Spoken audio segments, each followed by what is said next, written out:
Buenos días compañeros, somos el grupo 1 conformado por Anderson Llanos, David Ortega y Santiago Tovar. En este video haremos una breve introducción sobre las nociones básicas del cálculo diferencial e integral desde un enfoque algebraico en el que podremos definir la derivada como un operador y por lo tanto como una herramienta algebraica.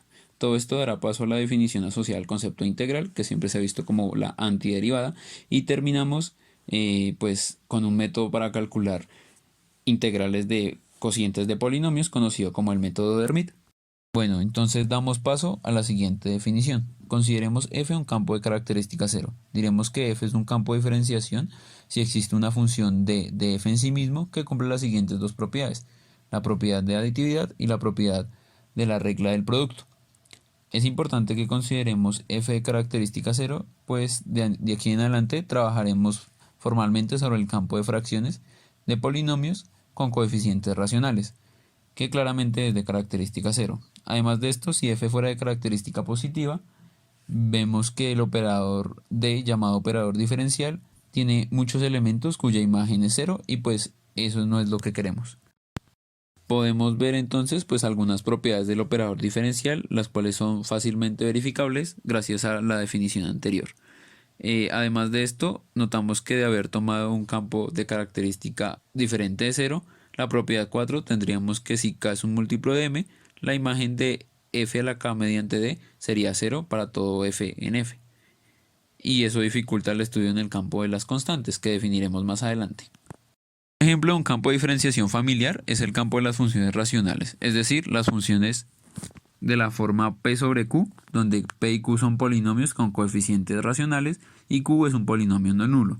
Si tomamos de una función que cumpla las condiciones 1 y 2 para ser operador diferencial, es decir, que sea aditiva y que cumpla la regla del producto, de tal manera que d de x sea 1, entonces probaremos que dicho operador coincide con nuestra forma usual de derivar, que pues es lo que esperamos. De acuerdo con las propiedades de los operadores, diremos entonces que q de x, como el campo de funciones racionales, es un campo de diferenciación. En natural aparecerá una noción de constante asociada a la idea de diferenciación analítica, pero esta vez en el contexto algebraico. Entonces, el campo de constantes K de un campo de diferenciación F se define como los elementos del campo cuya imagen mediante el operador diferencial es nula. Podemos notar que en este campo, aunque puede ser infinito, será mucho más grande cuando el campo F no es de característica 0 por la propiedad 4 que vimos. Ahora, diremos que f g es una extensión diferencial de f si g es una extensión de f, es decir, f es un subcampo de g, y además de esto, la restricción del operador diferencial en g a f coincide con el operador diferencial de f. Mencionamos anteriormente, el siguiente teorema prueba que si un operador diferencial d sobre q de x es tal que d de x es 1, entonces el operador diferencial juega el mismo papel que la derivada que conocemos el cálculo. Esto muestra de alguna manera la unicidad de dicho operador. Sabemos que el operador diferencial es una función cerrada de q de x en sí misma. Por lo tanto, para cualquier polinomio p de x, este teorema nos garantiza la igualdad derivada de p de x igual a d de p de x. Este teorema, junto con las propiedades mostradas de los operadores diferenciales, es claro que calcular la derivada de una función racional coincide con calcular la imagen a través del operador diferencial d que definimos anteriormente. Un ejemplo de esto, pues considere r de x como 3x cuadrado más 1 sobre x más 1. Entonces, pues por las propiedades que vimos en anteriores diapositivas, esto coincide con la siguiente regla. La imagen de r a través de d es este cociente que pues simplificando es el resultado que queremos, que coincide con la derivada usual en q de x. Mencionado anteriormente, al poner restricciones sobre la característica de un campo de diferenciación, pensamos primero en aquellos casos de uso común, los reales, los racionales, complejos, que también son de característica cero. De igual manera, de acuerdo a la observación que se hizo anteriormente, la idea de anular la característica del campo nos permite minimizar el conjunto de constantes del campo. Este teorema nos permite ver que en efecto el campo de constantes q de x es precisamente q, como si estuviéramos trabajando pues con la derivada usual, que es lo que esperamos. De igual manera, si estuviéramos trabajando en los reales, es natural extender este teorema, en cuyo caso, pues el campo de constantes de R de X sería R. Es fácil notar, por la definición de operador diferencial, que este es cerrado, es decir, que dado cualquier R en Q de X, entonces D de R está en Q de X. Sin embargo, podemos notar cosas interesantes sobre la inversa de este operador, como por ejemplo, este no es cerrado. Es decir, existen elementos en este campo que no tienen una preimagen. A continuación veremos un teorema que nos demuestra este hecho. Sea S igual a 1 sobre X en Q de X. Entonces, no existe R en Q de X tal que D de R sea igual a S. Razonando mediante reducción al absurdo, supongamos que sí existe R en Q de X tal que su derivada es justamente S. Esto significa que existen polinomios P y Q primos relativos tales que la derivada de P sobre Q desarrollada mediante la regla del cociente es 1 sobre X. De aquí podemos ver que Q al cuadrado es igual a X por un factor, es decir, que X divide a Q al cuadrado. De donde concluimos que X divide a Q. Pues si no fuese así, entonces existiría en Q un sumando independiente a sub 0 y al elevar Q al cuadrado, este tendría un sumando independiente a sub 0 al cuadrado, por lo cual X tampoco lo dividiría. Así que X divide a Q y podemos factorizarlo de la siguiente manera, con Q gorrito y X primos relativos. Ahora, reemplazando el nuevo valor de Q en la ecuación 1, tenemos la siguiente cadena de igualdades. Aquí podemos desarrollar la derivada de Q mediante la regla del producto. Después, multiplicamos toda la ecuación por menos 1. Despejamos el factor n x a la n p q gorrito. Y finalmente, factorizamos x a la n más 1 en el lado derecho de la igualdad. De donde concluimos que n por p por q gorrito es igual a x por un factor. Es decir, nuevamente, tenemos que x divide a n por p por q gorrito. Sin embargo, es claro que x no divide a n, pues este es un número natural. Además, x no divide a q gorrito, pues estos son primos relativos. Es decir, que x divide a p. Sin embargo, notemos que x también dividía a q, por lo cual llegamos a un absurdo, pues habíamos supuesto p y q primos relativos. Así, en efecto, no existe r en q de x tal que la derivada de r sea 1 sobre x. Ahora, dado un polinomio p de x, la siguiente nota nos proporciona una manera de construir un polinomio q de x tal que la derivada de q sea exactamente p. En otras palabras, lo que estamos viendo aquí es que el operador inverso sí es cerrado en los polinomios. Al ver que el operador inverso no es cerrado en q de x, tenemos la necesidad de definir la función logaritmo, como vemos a continuación. Esta función nos permite encontrar la imagen inversa de muchas funciones que en general no tienen. Por ejemplo, la imagen inversa de 1 sobre x, según la definición anterior, sería logaritmo de x. Con base en esto, podemos crear extensiones logarítmicas que vendrían siendo creadas en base a funciones que no tienen una imagen inversa. A partir de ahora, notaremos el operador inverso de a la menos 1 como el símbolo de la integral. Podemos notar que este hereda la aditividad, es decir, que dados a y b en f, la integral de a más b es igual a la integral de a más la integral de b. Además, como caso particular en q de x, tenemos que, dado k un racional, la integral de k por f, con f en q de x, es igual a k por la integral de f. Esto se prueba fácilmente utilizando el teorema de integración por partes, el cual, veremos más adelante, también se conserva con esta definición. El teorema de Laplace es un resultado muy fuerte que nos permite separar cualquier integral de una función racional en dos partes. Una parte racional r sub 0 de x y otra parte logaritmo algebraica, la suma de c sub i por el logaritmo de r sub i de x. Es decir, funciones logarítmicas, según la definición anterior, cuyos coeficientes son números algebraicos. La demostración de este teorema requiere temas que ya se salen del curso, pues es fuertemente basada en análisis complejo. Para terminar esta breve introducción, y como dijimos antes, es fácil ver que con las definiciones dadas también tenemos el teorema de integración por partes, fuertemente utilizado en el tema por venir, el algoritmo de Hermite, el cual nos permite reducir las integrales racionales y calcular su parte racional, dejando expresada su parte logaritmo algebraica como una integral. Con este marco algebraico previamente establecido, en el que entendemos una derivada como un operador diferencial y en el que entendemos a la integral como la inversa de aquel operador diferencial, estamos pues en condiciones de introducirnos en lo que conocemos como el método de Hermite. El método de Hermite, a grandes rasgos, representa una alternativa para integrar funciones racionales y a su vez nos muestra una forma de separar aquellas integrales de funciones racionales en dos componentes, una componente puramente racional y la otra componente puramente logarítmica, como veremos más adelante. Como se mencionó anteriormente, el método de Hermite está restringido solo a aquellas funciones racionales de la forma p sobre q, donde p y q son polinomios y q es un polinomio no nulo. Sin pérdida de generalidad, podemos asumir que el máximo común divisor entre p y q es 1. Caso contrario, podemos cancelar términos y seguir con el método sin algún problema.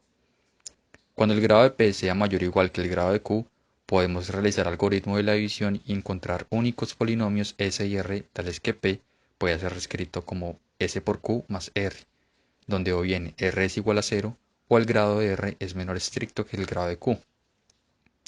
En el caso en el que r sea igual a 0, entonces la fracción p sobre q puede ser vista como un polinomio s, y como ya sabemos, la tarea de integrar un polinomio resulta bastante sencilla. El caso interesante se da entonces cuando r es un polinomio no nulo y además el grado de r es menor estricto que el grado de q. El objetivo en mente con el método de Hermite es encontrar un algoritmo que nos permita integrar ese tipo de funciones de la forma r sobre q, donde el grado de r es menor estricto que el grado de q.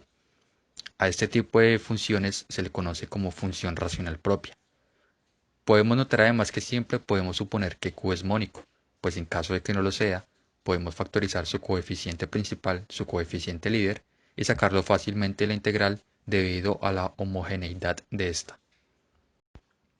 El método de Hermite se desarrolla de la siguiente manera. Primer paso. Dado q de x polinomio no nulo, hallamos su factorización libre de cuadrados de la forma q sub 1 de x por q sub 2 de x al cuadrado por, así sucesivamente, hasta q sub n de x a la n. Nótese además que no hay restricción sobre la irreducibilidad de los q sub i. Lo que nos interesa es que cada q sub i no tenga factores repetidos. Nuestro segundo paso consiste en saber que al utilizar propiedades del máximo común divisor, podemos probar que el valor de m es en efecto 1. De tal manera podemos encontrar polinomios s y t en q de x, tales que 1 sea igual a s por q sub 1 más t por q sub 2 al cuadrado, por así sucesivamente hasta q sub n a la n. De tal manera podemos reescribir la fracción p sobre q como la igualdad aquí expuesta.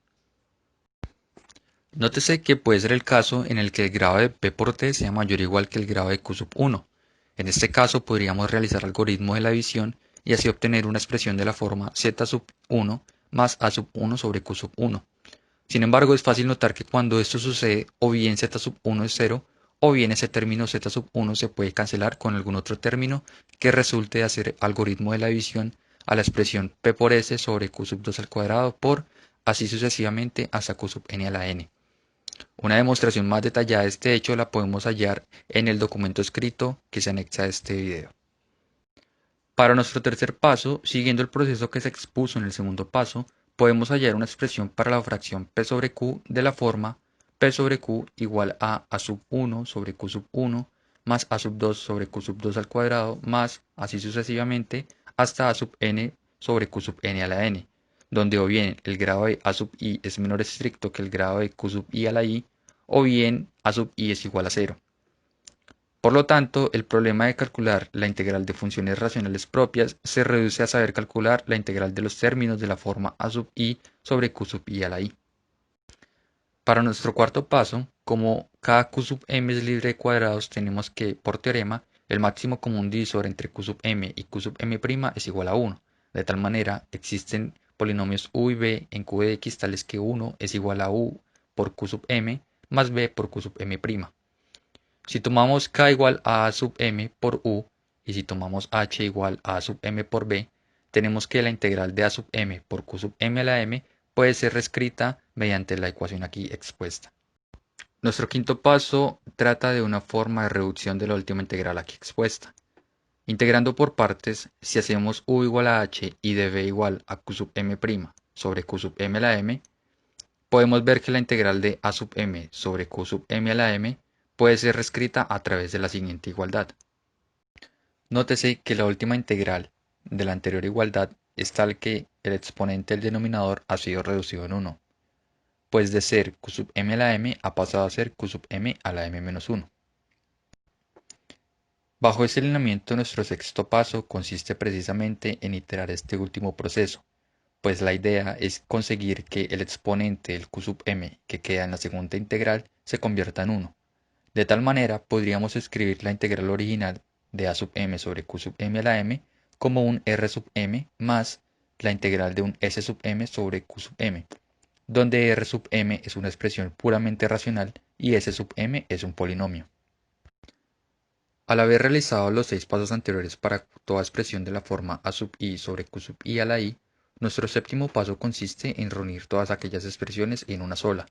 De tal manera tendríamos que la integral de p sobre q puede ser reescrita mediante la siguiente igualdad, donde, como se vio anteriormente, cada r sub i es una función racional y cada s sub i es un polinomio. Además, las integrales de la forma s sub i sobre q sub i bien pueden anularse o bien pueden contribuir a una expresión logarítmica. Presentamos a continuación la forma general del algoritmo de Hermite. Este algoritmo requiere, como se notó anteriormente, un desarrollo previo en algoritmos básicos como la factorización libre de cuadrados y el algoritmo extendido de Euclides, entre otros. A fin de entender mejor cómo funciona este método de integración, calculemos la integral de p sobre q, donde p es igual a x más 2 y q es igual a x al cubo más 2x al cuadrado más x. En principio, calculamos la factorización libre de cuadrados para q, es decir, q es igual a x por x más 1 al cuadrado, donde entonces q sub 1 vendría a ser x y q sub 2 vendría a ser x más 1. Como el máximo común divisor entre x y x más 1 es igual a 1, tendríamos que entonces el máximo común divisor entre x y x más 1 al cuadrado tiene que ser 1. Esto por propiedades del máximo común divisor. De tal manera, por el algoritmo extendido de Euclides, encontramos que S en el algoritmo tiene que ser menos 2 menos x y t tiene que ser igual a 1. De tal manera, 1 puede ser reescrito como menos 2 menos x por x más 1 por x más 1 al cuadrado. Siguiendo los lineamientos expuestos anteriormente, si multiplicamos por p sobre q y si simplificamos, obtendremos que la fracción x más 2 sobre x por x más 1 al cuadrado puede ser vista como 2 sobre x menos 3 más 2x sobre x más 1 al cuadrado. Así entonces tendríamos que a sub 1 corresponde al valor de 2 y a sub 2 corresponde a 3 más 2x. Nuestra atención ahora debe ser enfocada en poder integrar a sub 2 sobre q sub 2 al cuadrado. Como q sub 2' es igual a 1, vemos que el u mayúscula tiene que ser 0 y el b mayúscula tiene que ser 1. De esta manera, tendríamos que m-1 es igual a 2 menos 1, que es igual a 1, que además k es igual a 0, y por otro lado que h es igual a 3 más 2x, con lo que h' tiene que ser 2. Siguiendo el proceso de reducción, vemos que la integral de 3 más 2x, que corresponde a la sub 2, sobre x más 1 al cuadrado, que corresponde al q sub 2 al cuadrado, puede ser reescrita como menos 3 más 2x sobre x más 1, más la integral de 2 sobre x más 1. Si reemplazáramos esta última igualdad en la ecuación 1, obtendremos que la integral de la fracción p sobre q puede ser vista como 3 más 2x sobre x más 1 al cuadrado, más la integral de 2 sobre x menos la integral de 2 sobre x más 1, donde las dos últimas integrales contribuyen a unas expresiones logarítmicas. Al finalizar este video, haremos unos comentarios acerca del método de Hermite. Como dijimos antes, el método de Hermite consiste en reducir la integral inicial a integrales mucho más simples, fáciles de calcular, donde su resultado es una función racional. Es por eso que al tratar de calcular la integral de 1 sobre x, por ejemplo, mediante el método de Hermite carece de sentido, pues como vimos antes, esta integral necesita la definición de una nueva función, la función logaritmo de x, para poder tener sentido. Y claramente esta función no hace parte de q de x, más bien se encuentra en una extensión diferenciable de dicho campo. Vemos entonces que el método de Hermite nos permite encontrar la parte racional de la integral, lo cual es coherente con el teorema de Laplace mencionado anteriormente. Cuando reducimos la integral del término a sub i sobre q sub i a la i a una forma r sub i más la integral de s sub i sobre q sub i, esto no nos garantiza la aparición de algún término logarítmico explícito. De hecho, la aparición de este tipo de términos viene dada por la naturaleza de la función a integrar. Consideremos el siguiente ejemplo. P sub 1 es igual a x más 1 y q es igual a x a la 3 más 9x a la 2 más 24x más 16. Haciendo uso del método de Hermite, llegamos a que la integral de p sub 1 sobre q es igual a menos 1 sobre x más 4. Pero al tomar p sub 2 igual a x más 2, encontramos que la integral de p sub 2 sobre q es esta expresión, donde sí aparecen términos logarítmicos. Como nota final y para terminar la presentación, hemos de notar que el método de Hermite resulta más útil al tratar de calcular la integral de funciones racionales cuyo denominador q no sea libre de cuadrados, es decir, un denominador que tenga factores repetidos, pues en este caso podríamos llegar a considerar q sub 2 o q sub 3, pero, en contraste, si q es tal que es libre de cuadrados, es decir, que tenga factores que no se repitan, tendríamos que considerar sí o sí a q sub 1 como el mismo q y por lo tanto no habría nada que reducir. Como ejemplo, si quisiéramos calcular la integral de x más 3 sobre x al cuadrado más x, donde q es igual a x al cuadrado más x, vemos que q se puede factorizar de la forma x por x más 1, y así vemos que ninguno de sus factores se repiten y por lo tanto q es libre de cuadrados. Bajo estas condiciones vemos que q tiene que ser el mismo q sub 1 y por lo tanto no podemos aplicar Hermite porque no habría nada que reducir. En estos casos, en los que el denominador q es libre de cuadrados, resulta más útil considerar otros métodos convencionales de integración, como el método de integración por fracciones parciales, en los que se puede llegar a la respuesta de una manera más sencilla.